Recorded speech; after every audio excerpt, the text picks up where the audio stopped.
ኪዳነ ምሕረት እናቴ። ጻፍት ፈሪሳውያን ሰው በጣም ይንቃሉ። ኃጢአተኛ ብለው ደፍረው ሰው ላይ ይናገራሉ።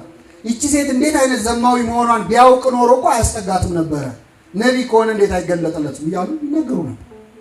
ራሳቸውን ደግሞ ይመጻደቃሉ። ቆመው በሳምንት 2 ጾማለሁ፣ አስራት አወጣለሁ፣ እንደዚህ ኃጢአተኛ ስላላደረከኝ ምን እልሃለሁ?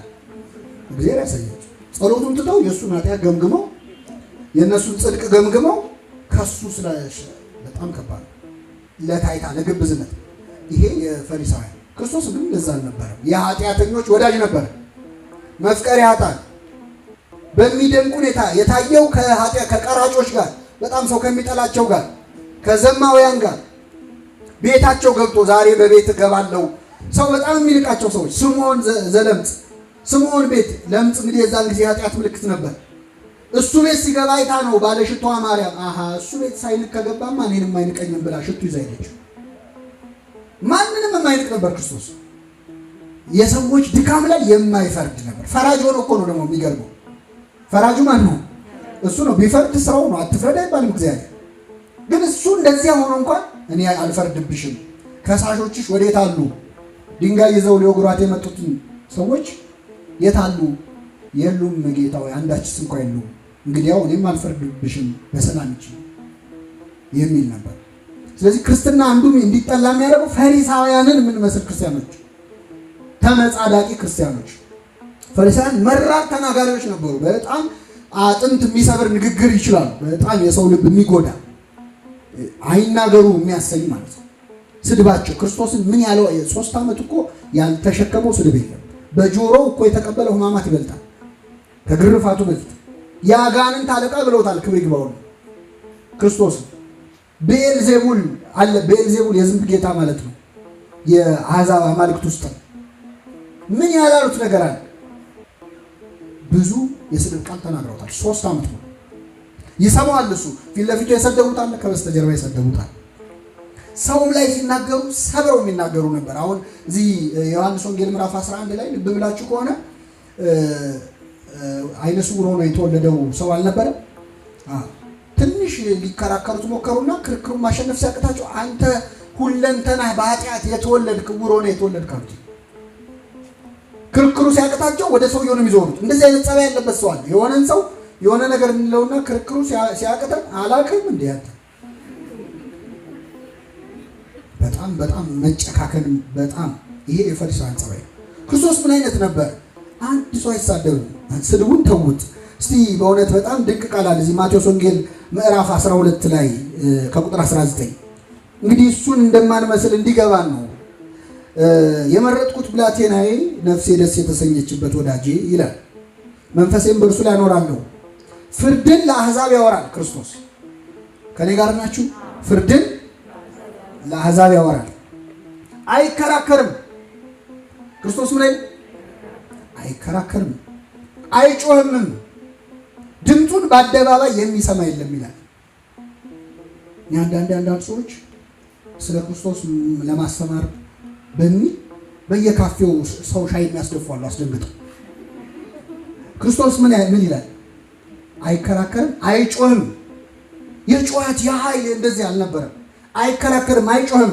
ድምፁን በአደባባይ የሚሰማ የለም። ጭምት ነበር ክርስቶስ፣ ትሁት ነበር። ፍርድን ድል ለመንሳት እስኪያወጣ በጣም ይገርማል። የተቀጠቀጠ ሸንበቆ አይሰብርም፣ የሚጤስን የጧፍ ክርም አያጠፋም።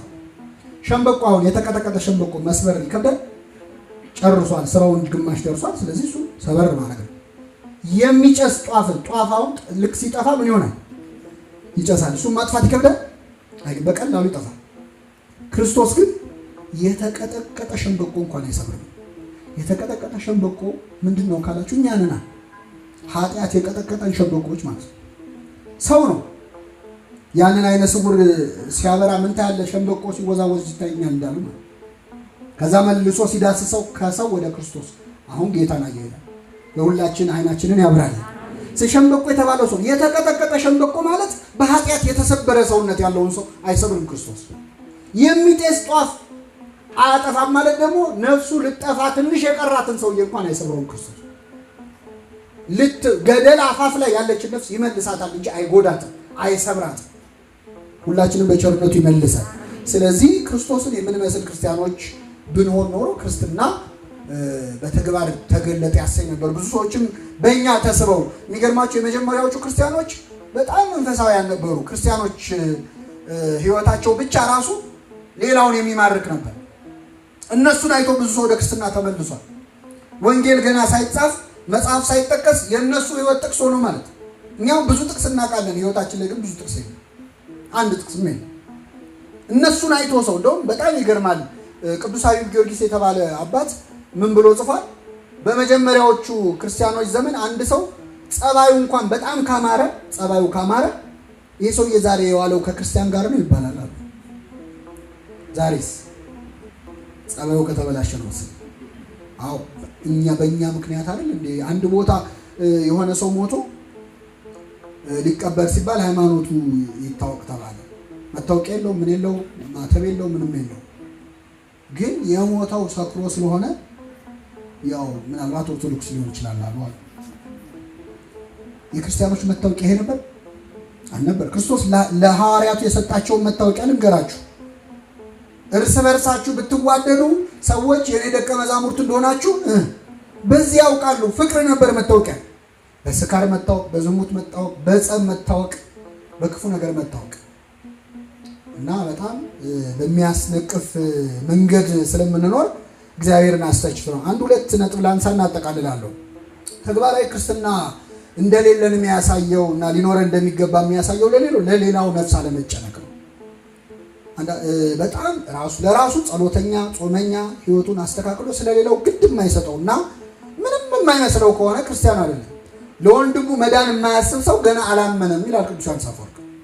ለሌላው ነፍስም የሚጨነቅ እኔ ምን አገባኝ የራሴን ሕይወት ነው የምኖረው፣ ቤተክርስቲያን ሄዳለሁ፣ እማራለሁ፣ ጸልያለሁ፣ ንስሐ ገባለሁ፣ ሥጋው ደሙ ቀበል፣ የሌላው አይመለከተኝም ካልክ ከቃየል በምንም አትሻለም። የወንድሜ ጠባቂው እኔ ነኝ እንዳለው ማለት ነው። ለወንድሙ መዳን የሚጨነቅ ቅዱስ ጳውሎስ ስለ መብል ባስተማረበት ስፍራ አንተ እውቀት አለኝ ብለህ ባርኬ ብበላ ችግር የለውም ብለህ ትበላለህ፣ ወንድም ግን እውቀት ከሌለው በዚህ ይሰናከላል። ክርስቶስ የሞተለት ወንድም እንዲጠፋ እያደረክ ነው ይላል። ማን የሞተለት? በአንተ እውቀት ምክንያት ክርስቶስ የሞተለት ወንድም እና ሰው እኔ ካለ ራሱ ክርስትና ውስጥ ገና አልገባም ማለት ነው። እኔ ማለት እኛ ማለት ነው። ለዚህ ነው አሁን እኛ ቤተክርስቲያን ጸሎት እኛ ነው። ክርስቶስም አባታችን ሆይ ነው እንጂ አባቴ ሆይ በሏል ያለ ብሎን ብቻችሁን ስትጸልዩ አባቴ ሆይ ነው አባታችን ሆይ ነው ተመልከቱ። አንድ ላይ ነው። እንደውም አንዱ ምን አደረገ መሰለህ? ገነት ሄዶ አሉ አንኳኳል። ማን ነው ሲሉት እኔ ነኝ ሲል አትገባም ማለት እኛንን ካለ ነው የሚገባው። እንደ ክርስቲያን ማለት ደግሞ እንደዛ እንዳይመስላችሁ ሊትራል እኔ ብላ አገባም ነው። እኛ ማለት ወንድሜ ማለት እህቴ ማለት አባታችን ሆይ በሰማያት የምትኖር ብቻህን ሆነ እንኳን ከወንድም ጋር እንድታወራ ወንድምን አካተህ እንድትጸልይ ይፈልጋል እግዚአብሔር። ህብረታችንን ይፈልጋል እና የምንኖረው ኑሮ ህይወታችን ሌላውን አላሰናከለ ግድ የማይሰጠን እኔ ራሴን ልኖር እንጂ ምን ቸገረኝ ካልን ክርስቲያኖች አይደለም። አንድ አይነ ስውር በጣም ይገርማቸዋል። በጨለማ ሲሄድ በሌሊት ማለት ሲሄድ ፋኖስ ይዞ ይሄዳል። እየሰማችሁ ፋኖስ ይዞ ይሄዳል። አይኑ ግን አይ እና አንድ ሰው አየውና ሳቁ መጣ። ምን ያደርግለታል? ምን ያደርግልሃል አንተ? ምን ያደርግልሃል? አይ ሰዎች እኔን ካላዩ መተው ከኔ ጋር ምን ይላሉ? አንዳንዴ ለሰው መያዝ ያለብን ፋኖስ አለ፣ ለሌላው ነፍስ መጨነቅ ማለት ነው። ይህ የክርስትና አንዱ መገለጫ ነው። የመጨረሻው የምናጠቃልልበት ምንድን ነው?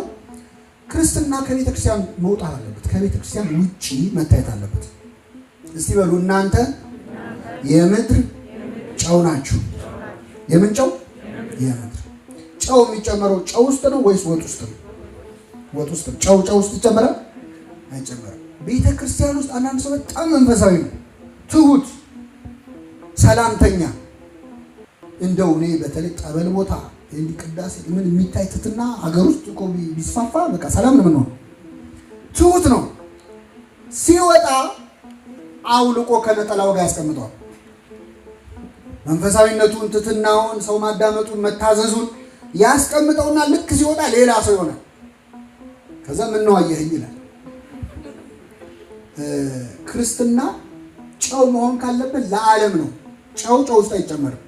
እናንተ የምድር ምንድን ናችሁ? ጨው ናችሁ አለ። ስኳር ናችሁ አለ። ስኳር ናችሁ አለ። ስኳር ናችሁ አለ ማለቱ ምንድን ነው መሰላችሁ? ስኳር እንድንሆን አይፈልግም። ዝም ብሎ ደግሞ ክርስትና ማለት ዝም ብሎ መገልፈጥ፣ የውሸት የማስመሰል መቅለስለስ፣ ለሁሉ እንደዛ ማለት ማለት ነው። እናንተ የምድር ስኳር ናችሁ አይደል? የምድር ምንድን ናችሁ? ስኳር ጨው ወጥ ውስጥ ሲገባ ጥሩ ነው አይደል? ትበላላችሁ፣ ያበላሸዋል ወጡ። ስለዚህ ጨው እንድንሆን፣ ጨው ስትቀምሰው እኮ ብቻውን አትበላውም፣ ላይጣፍጥ ይችላል። አንዳንድ ጉዳዮቻችን ለዓለም ላይስማሙ ይችላል። ዓለሙን ላንመስል እንችላለን። በልባችሁ መታደስ ተለወጡ እንጂ ይችን ዓለም አትምሰሉ ተብሏል። ፍጹም መመሳሰል አለን ክርስትና። እንደዛ ከሆነ የምድር ስኳር ሆነ ማለት የምድር ጨው ነው መሆን ያለብን። ጣዕም መስጠት እንጂ ማጣፈጥ አይደለም የክርስቲያን ሚናው። ከቤተ ክርስቲያን ውጪ ክርስትና ከሌለ ልክ እንደነዚያ ሴቶቹ ሽቱ ይዘው ሊቀቡ ይሄዱ ነበር ክርስቶስን አይደል? በማለዳ ተነስተው ሽቱ ሊቀቡ ይሄዱ ነበር ወደ መቃብሩ።